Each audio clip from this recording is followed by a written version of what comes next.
I guess crime does pay.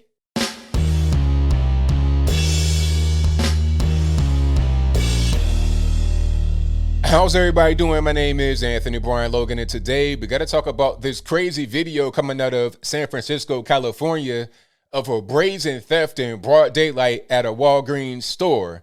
This guy had a whole big black trash bag full of, I think, hair care products and just left out of the store with it. Right in front of patrons, right in front of the security guard. There was little to no resistance to this man doing whatever he wanted to do inside that store. Now, there's a specific reason for this.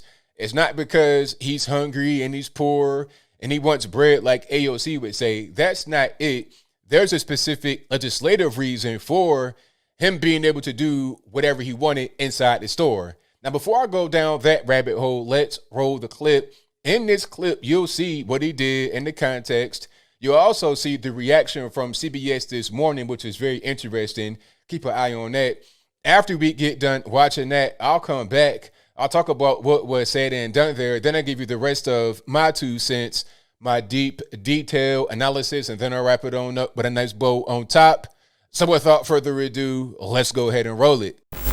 This video shows a guy in San Francisco stuffing items into a garbage bag inside a Walgreens drugstore, even as 2 people, including a security guard, recorded him on their cell phones. The suspect seems unfazed. You see him hopping on the bike, pedals between the two. The one guy tries to grab the bag, manages to keep hold of the stolen loot while riding the bike outside of the store. This all happened on Monday. Just watch the brazenness. He puts the bag on what appears to be a lift bike. Oh, wow. Look at that. Tries to grab, nope.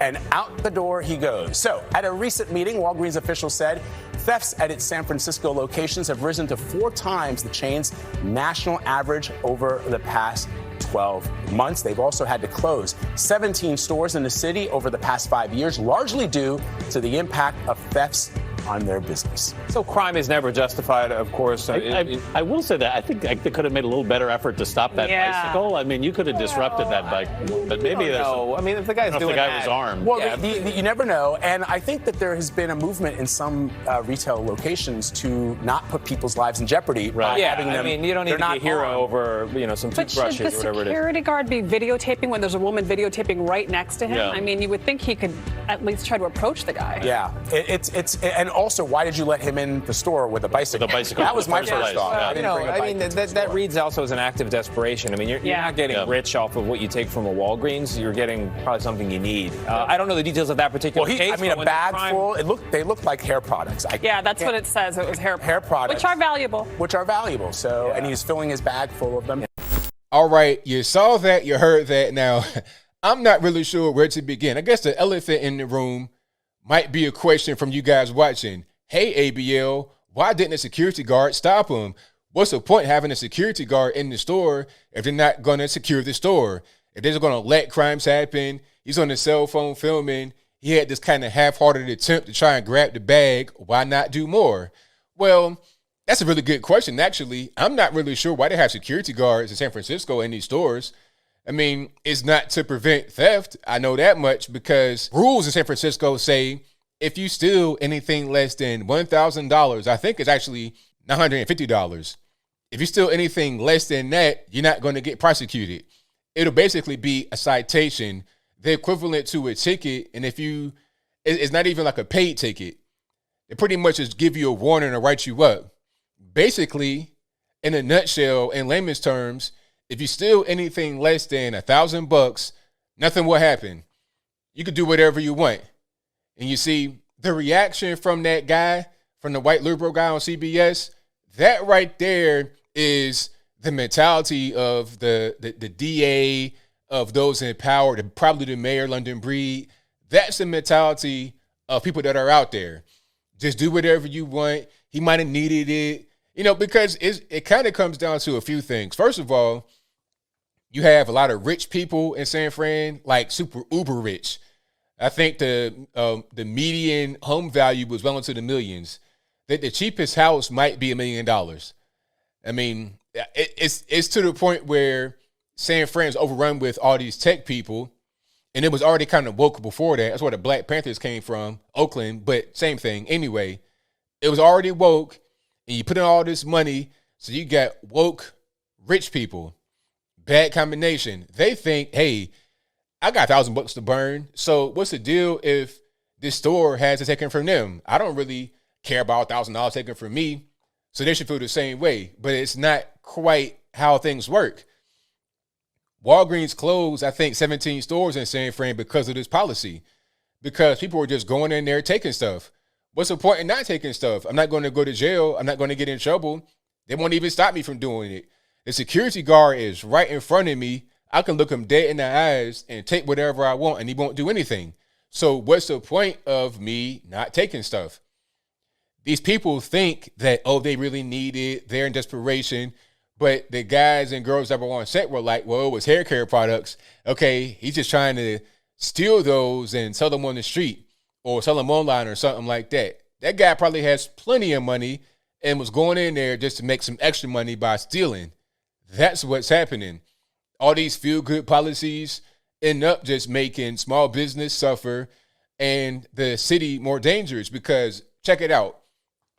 If I could steal from a Walgreens and not go to jail, if it's below a certain value, $1,000 or whatever, then why don't I break into your car and steal something from you? How about I steal your iPhone from your car? How about I break into your windows and just rummage through to see what's in there, to see what I can take? What are they going to do? They're not going to lock me up. That's the mentality. You might get locked up for breaking the window, maybe. I'm not really sure, but I doubt it. If I can go into the Walgreens, do whatever I want, why can't I go into your house? Why can't I go into your car? Why can't I just rob you on the street with a pistol? You see what I'm saying? Even if I do get locked up, I won't really be in jail for long. You see what I'm saying? And then that also ties into this whole drug problem. People talking about, oh, San Fran has a homeless problem and there's a big income gap. The problem with the homeless in San Fran is the enabling of the drug user. Okay, I've dealt with those that have been on drugs, that have been on alcohol or whatever, people that are, going through addiction.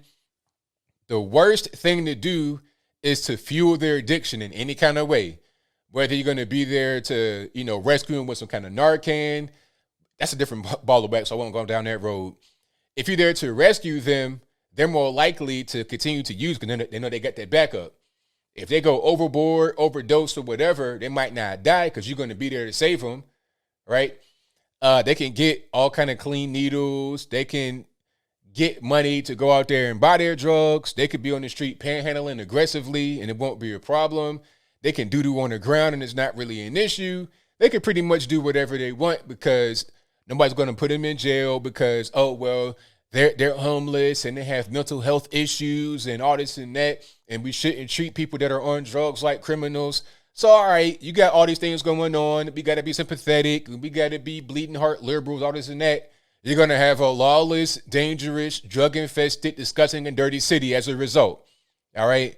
At a certain point, just because you are a quote-unquote minority does not mean you must also be a thief and a crackhead. How about having a moral standard for everyone to adhere to rather than just a moral standard for you guys over there with all the money, the big tech people, but the poor minorities and the non-minorities, the crackheads on the ground, oh, they have a whole different set of rules. All you're going to do is just create conflict. They're trying to solve the homeless issue by pouring money into it. You're making it worse. You're going to attract homeless from all over the country. All over the country. People, homeless will travel from East Coast to the West Coast just to be a homeless crackhead right there. Sunny California, they get all kind of amenities. They'll do it. They will do it. They don't want to be inside a shelter or nothing like that. Even if they are inside a shelter, it'll look the equivalent to outside with all the garbage and needles and everything. It'll be the exact same thing on the inside. All right. It'll be a biohazard regardless of what. But as I close, I want to say this. This will continue to go on in San Francisco and other parts of California or whatever. You have very liberal people because of the policies, because of the rules that are on the books. All right. I'm not this really big government guy, but you must have certain rules that everyone adheres to. And if they don't, then they can't be in society just doing whatever, right? You see, where I live, people keep their yards up. They keep the street clean. If you got one guy that just want to, start a meth lab, that's not going to fly. You're going to get him out of here. That's not going to fly. He has to go. And it should be the same thing for wherever you live. I don't care if you live in a poor environment. You could live in a poor environment, although San Fran is not. But let's just say you lived in a poor environment. What's the excuse to having a filthy home or a filthy neighborhood? When I was in a poor environment, the house was spotless. You could eat off the ground, and that's my word, because it was that clean in there. Yes, the environment around might be a little bit dangerous. There's some shootings here and there, some drug activity going on, but that's no excuse for people to live in filth, for everyone to just be a criminal and to not prosecute the criminals. Quite frankly, criminals are not the majority of us. So why must we cater to the minority of us that create problems for the majority of us? It doesn't make any sense. But when you're a bleeding heart liberal and you think that these people can do no wrong, the crackheads and whatnot, they can't do any wrong, then you put rules on the books like this that make small business suffer, which means less jobs, which means more poverty and an even bigger gap between the rich and the poor. You're trying to solve it, but you're making it worse. Why? But I think I'll leave that right there for now. And what say you? How do you feel about what that guy said about a situation in San Fran?